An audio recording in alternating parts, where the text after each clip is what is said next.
Hello friends, this is Harvey Mandan. Welcome to the Samsung Wave flashing guide. I'm going to show you how to flash your phone with an upgraded firmware in 10 simple steps.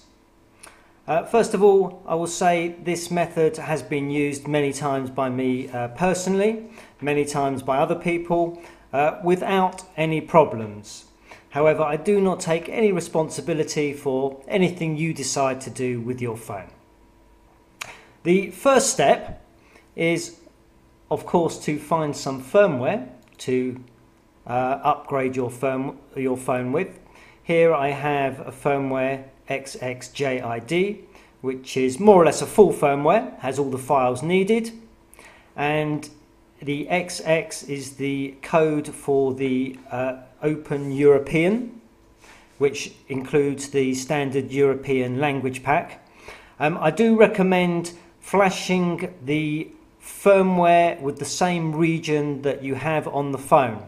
Not only because, of course, you won't have the languages that you need if you don't, but also you may have some little problems afterwards with maybe network settings, things like that. So it's always best to use the same region, although it's not necessary. You can flash any firmware to another region. The next thing you need is MutiLoader. This is version 5.64, the latest at the current time. Once we have that, we need to ensure that our phone is recognized by the computer. Obviously, if the computer doesn't see your phone through the USB cable, it can't send any information to it. So the easiest way to do that is to have keys installed on your computer. And you see here the little picture of my phone connected, so everything is okay.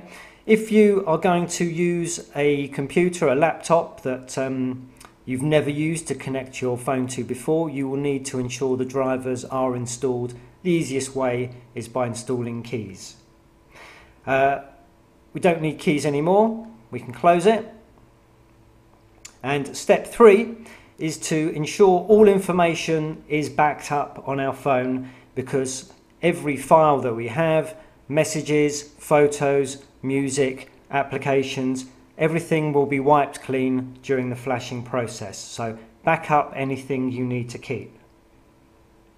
The next thing to do, step 4, are various checks. First, we need to check that we have no network or SIM locks on our phone. We can do that by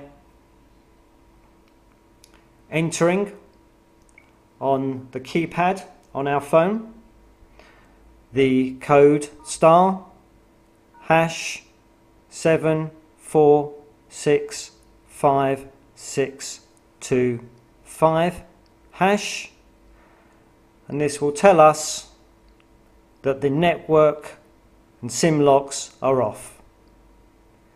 Do not try and flash your phone with those locks on. You are asking for problems. The next thing we check is a full battery. We don't want any power interruptions during flashing.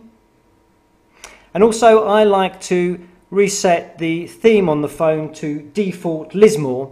It might not make any difference, but the only problem I've had in the past was when I had another theme on, I upgraded through keys and I lost all the text in the menus afterwards. So back to Lismore, and then we power off the phone. And step 5 is to remove the SIM card and the micro SD. It's worth mentioning as well that if you're not using a Windows system, XP or Windows 7, 32-bit I believe, do not try and flash the phone using an emulator or a virtual box. That won't work, and you will most likely damage your phone.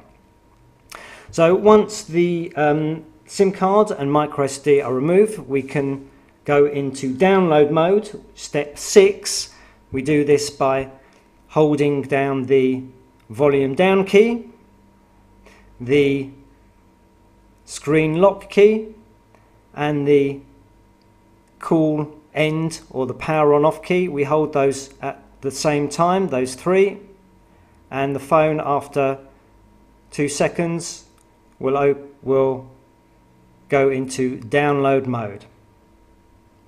Now the phone is ready. We put that to the side.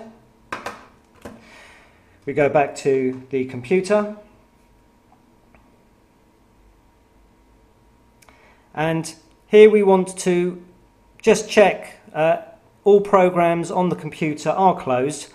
We don't want anything interrupting the flashing process. It is memory intensive, so close everything, check the system tray, make sure the keys tray agent isn't running. Then we can launch our MutiLoader, and step 7, plug our phone into the USB port. You can, if you like, remove all other USB devices from the system. Some people do that. I have my printer, my scanner, my mouse, modem, everything's still attached without problems, so I shouldn't think that's necessary. And here we see at the bottom we have ready. Now we need to click port search, and that will show us ready Lismore, which means the phone is connected and we're ready to go. Step 8 is loading all the files. So we tick here, we check the LSI, and a very important part here, we check only full download. Now you may see some other guides which tell you to tick boot change or maybe even master ROM or differences only. We don't want that. Boot change will flash the bootloader of your phone, which is like the BIOS on the Wave chip. It's a 3-stage bootloader, and that is the program that loads the operating system into the memory of your phone. If for some reason in the flashing process that gets corrupted, you have what is known as a brick, and your phone won't operate. You'll have to take that to service, and they'll have to reload the bootloader with something like a JTAG box. We don't tick the boot change. That means our bootloader is safe. If there's any kind of error with any file during the flashing process, we can just simply reflash it without any problem. Just to confirm that, I have here the Samsung service manual for the Wave. And you can see here it says check full download, and in the picture the boot change is unticked. So only full download, that's all we want. Now we're ready to load our files, so we tick boot, and we find in our Explorer the boot files folder for our firmware. Okay, we go to the next one. It has the same name, it's very easy to find. We go to the apps compressed, the RC1, very easy to find again, has the same name. RC2, the factory FS,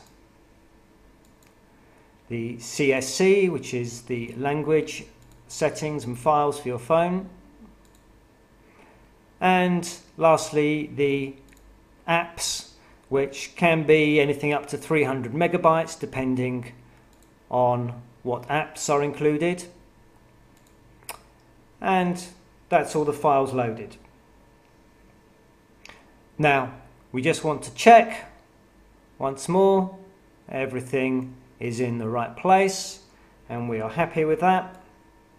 And when we are, we will click download. Now step 9 is simply go away, make yourself a sandwich, sit on the toilet, read a magazine, and in a few minutes it will look something like this. All files completed. Now this flashing here took about 8 or 9 minutes because the app file didn't include applications like Need for Speed, which of course is about 100 megabytes. So this was a fairly fast flash. It can take 15 to 20 minutes. All files have loaded successfully. If for any reason here you have an error and it hasn't completed flashing, don't worry about that. Just begin the flashing process from the beginning. I have heard of people flashing 2, 3, 4 times before they successfully flashed. I've never had to do it more than once. At the end of the process, step 10, if you like, the phone will reboot itself and you will see the phone is on and running. That's all. I hope it was helpful. Thank you very much.